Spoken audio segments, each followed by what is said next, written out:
Modern closed-loop coolant systems are designed to lose essentially zero coolant in normal operation.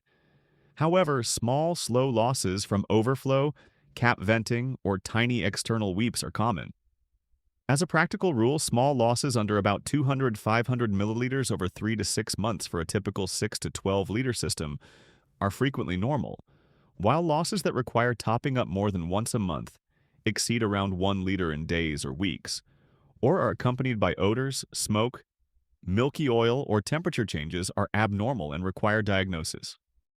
Coolant loss refers to any reduction in the liquid coolant volume inside the cooling system, which includes the radiator, heater core, hoses, engine passages, and reservoir or expansion tank. This is typically measured by the reservoir level or by checking the system when it is depressurized and drained. Modern systems are closed, pressurized, and thermostatically controlled. When hot coolant expands into an overflow or expansion tank, and when cooling, it returns to the radiator.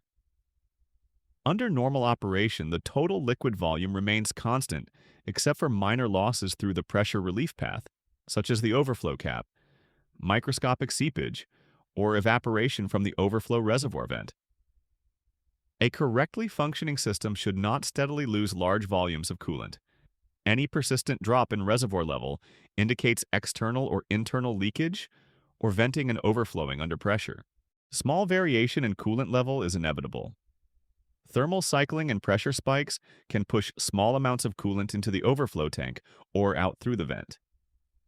With age, seals and fittings may allow minute weeps, and environmental evaporation from the overflow vent, especially in hot, dry climates, can remove very small amounts over long periods.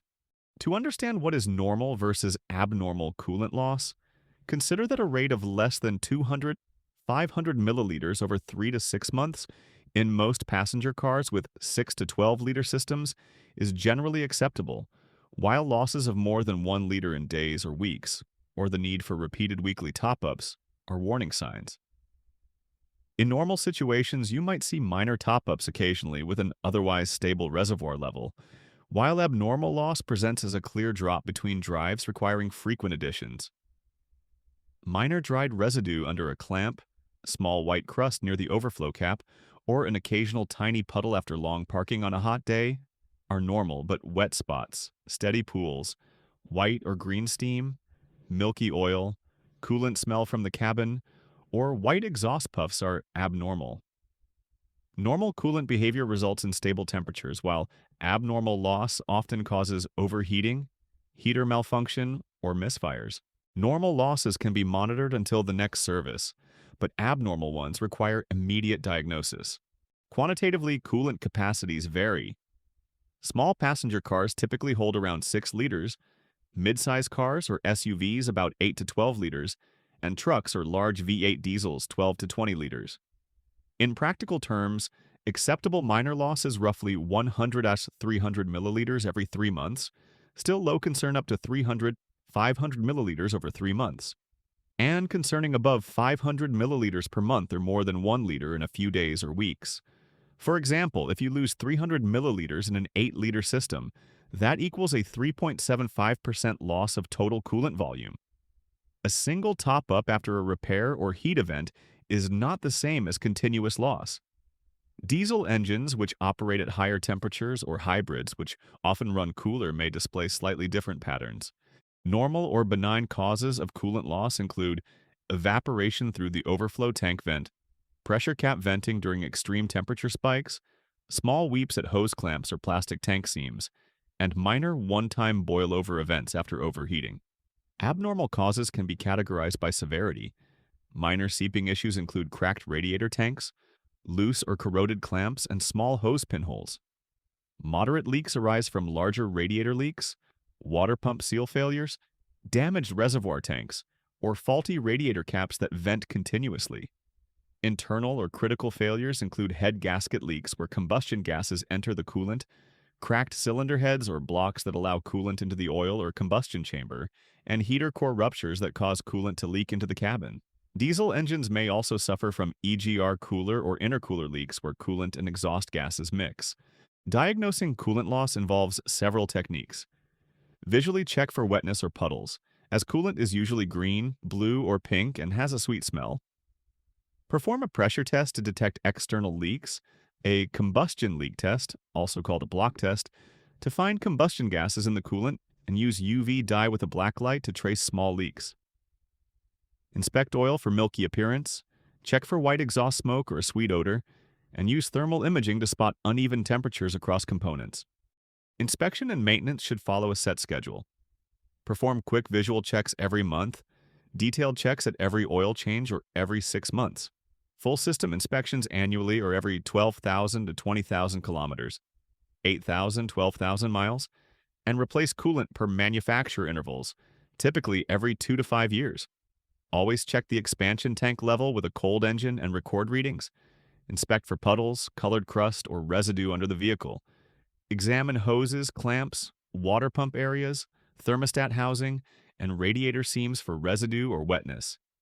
Inspect the radiator and expansion caps for corrosion or worn seals. Feel hoses when cool for softness or swelling. Run the engine to normal temperature and look for bubbles in the reservoir if the manufacturer allows cap removal when warm, and verify that cabin heat is consistent. Use a pressure test to check for leaks, and if pressure drops, locate the cause. Conduct a combustion leak test for unexplained losses and check the engine oil for milky residue. If you smell coolant in the cabin or see condensation on windows, inspect the heater core. Record each top-up by date, odometer reading, and volume. Trends help reveal developing problems. To minimize coolant loss, always use the correct coolant type and concentration as specified by the manufacturer, and avoid mixing incompatible types. Maintain a proper coolant mixture, typically a 50-50 ethylene glycol and water mix unless otherwise specified, since weak mixtures promote corrosion and leaks, while overly concentrated mixtures reduce heat transfer. Replace old hoses every 5 to 10 years or at the first sign of cracking. Replace radiator and expansion caps periodically, as failed caps are common sources of venting losses. Keep the cooling system flushed and clean to prevent deposits that cause cavitation and leaks. Avoid overheating events which stress the system, and use quality clamps, replacing corroded ones. For vehicles stored long-term, ensure correct coolant mix and avoid extreme temperature changes. Certain signs indicate that professional help is required immediately. These include needing to add coolant weekly or more often, losing more than 1 liter in a few days, or experiencing continuous loss of more than 500 milliliters per month. Other urgent symptoms are overheating, milky oil, white exhaust smoke with a sweet smell, visible pooling or dripping, and recurring coolant loss after a repair. Recurrent small losses of 300-500 milliliters every 3 months warrant a pressure test and inspection of caps and hoses. If you top up less than 200 to 300 milliliters every 3 months with no other symptoms, simply monitor the situation and inspect during your next service. If you top up 300 to 500 milliliters monthly, check the radiator and expansion caps, hoses, and perform a pressure test. If more than 1 liter is lost within days or weekly top-ups are required, an immediate diagnosis including a pressure and combustion leak test is necessary. In summary, cooling systems are designed to retain coolant, and truly closed systems should not need frequent top-ups. Small, slow losses, roughly 100 to 500 milliliters over 3 months, are often normal depending on vehicle, climate, and age, while anything that requires weekly additions or loses liters in days is abnormal. Record top-ups, inspect the system monthly, and perform pressure and combustion leak tests if loss exceeds normal ranges or occurs with other symptoms. Replacing simple parts such as caps, hoses, or clamps often resolves minor issues, while faster or internal losses require professional diagnosis.